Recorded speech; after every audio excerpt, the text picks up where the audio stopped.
Welcome back to the second part of our feature. The first part was the music showcase, which if you missed it, go back to Rockin' in 865 and check it out later. But right now we have the phenomenal band out of North Carolina. They're a North Carolina music award winner in country music and done so much for their local community. Here is Dixie Still. How are you all today? We're doing good. How are you?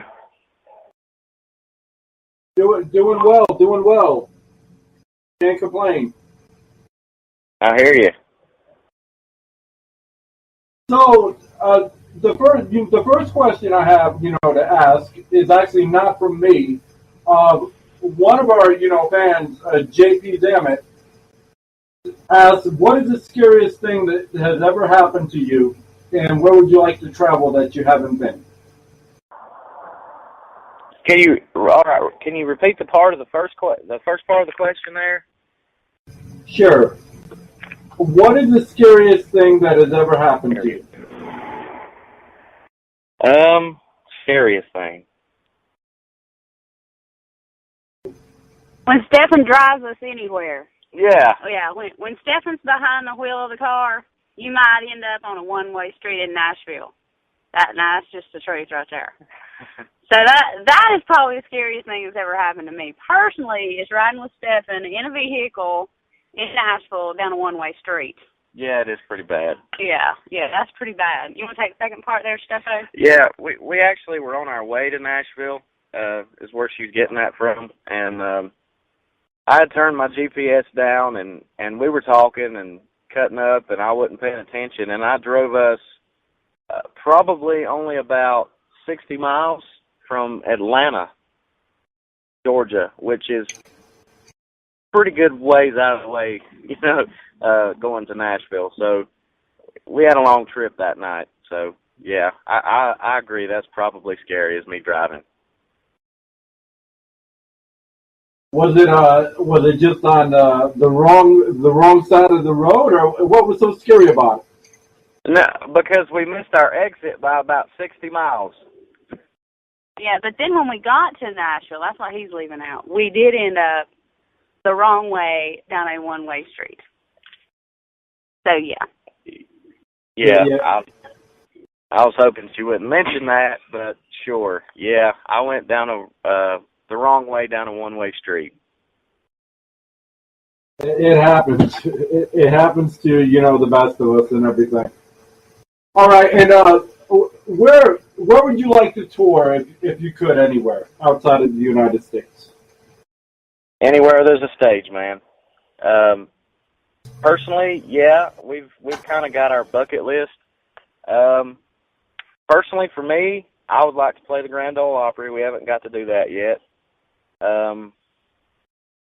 Maybe play an award show like the CMAs or something like that. You mentioned out of the country. I would personally like to go to Australia. I know we have a lot of we have a radio station over there actually, and a lot of Australian fans that follow us on Facebook. So I'd like to go over there and meet all of those guys, and that would be awesome to take our music to Australia sometime.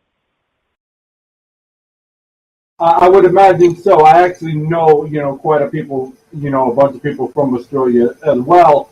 And it's just a different kind of, mentality, how they treat people and everything. And how they look up to bands. Oh, yeah? Yeah, that's, that's what I've found. But to each its own. There's nothing wrong with, the United States and everything. But anyway, all right, so how does it feel to have, tons and tons and tons of positive reviews about your album Rumors? Oh, man, we're just very humbled. When Dixie Still got together and we decided that we were going to do this thing, and we started picking songs, and, it kind of started there. We picked songs that we could relate to and that we thought that our fans would be able to relate to, the people that we would be singing to, and just as soon as the record came out, we started getting a lot of, this song reminds me of this experience in my life, or, I feel like you're singing about me in this song. So, we're really excited that what we started out to do has actually kind of come to be with that. And, just every day we're getting a different person who's heard it for the first time, or a new radio station that wants the songs, and it's just exciting to see what you've put all your hard work into kind of start to pay off a little bit. And so it's amazing, and we're just honored that people take the time to give us a listen and like the Facebook page and follow the Twitter page and check out the website and all that good stuff. It just amazes us every day that people are listening in. So thank you guys so much. So how does it feel to have an actual, I was looking at the website and I seen that you have a CNN anchor reporter that follows you. That Holly Furfer. She actually does I think it's the health accent. Like you'll go in your doctor's office and there's always that video running from CNN of the health accent page, and man, that's really cool. We met her at the Carolina Music Awards last year, actually, and they said they were really big fans of our music, which was, a really big compliment to us that, somebody like that would take the time to listen to our music. So, yeah, man, she was a really cool person. Awesome. And who are we speaking with today for those that have never, talked to y'all? Well, there's three of us. There's only two of us here right now. I'm Stephen Robertson, and Holly's with me, Holly Robinson. And our third member is Matt Branch, but he couldn't be here right now. So yeah, we're actually we've got a show tonight, so we're on the road, and he's kind of stuck in the restaurant. We just ate lunch, and we're in the middle of eating lunch, so. He's stuck in the restaurant with the rest of the gang, so he told us to tell you guys hi for him, and that he appreciates everybody tuning in and listening to Dixie Still. All right. So one of the things that I find fascinating is a lot of artists out there like to spread the wings and work with people all over and everything, and whereas y'all feel comfortable working with people around your home. Yeah, well, we're just starting out. Dixie Still has really only been together a little over 2 years, and the record was just officially released a few months ago. It's the end of May. So we're pretty new as far as touring and getting our name out. So yeah, right now I think it kind of starts around your hometown, and we're just building our fan base, and hopefully we'll hook up with some people who can help us get outside of the region, and that's the goal.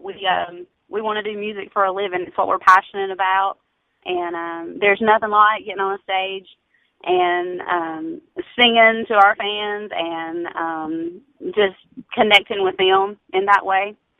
So it's definitely what we're looking to do full time. All right. So why don't you tell the story about how you all got together, how you all met each other?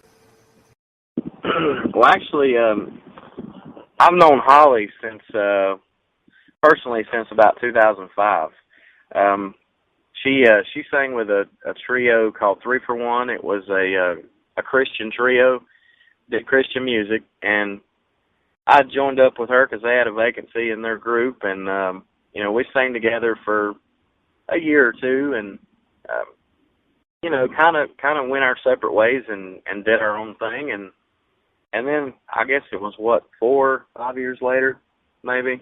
I gave her a call because I was chomping at the bits to get back out there and do something again, and she so we put together this.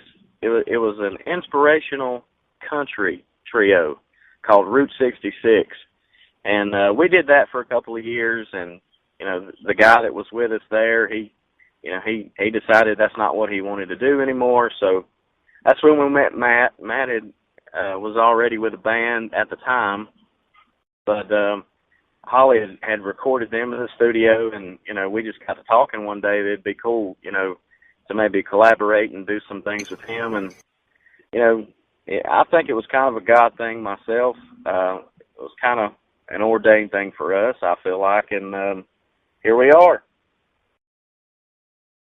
Nice.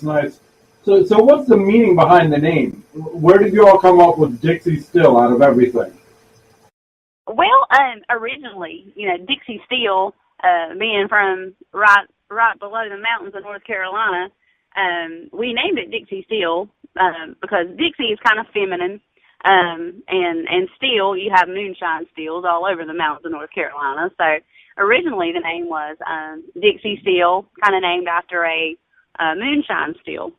But since we've kind of started using the name, a lot of people adopt it to mean that, you know, everything that country music's about, you know, the country way of life, Dixie being associated with that, you're still going to be Dixie no matter what. You're not going to let anybody change you.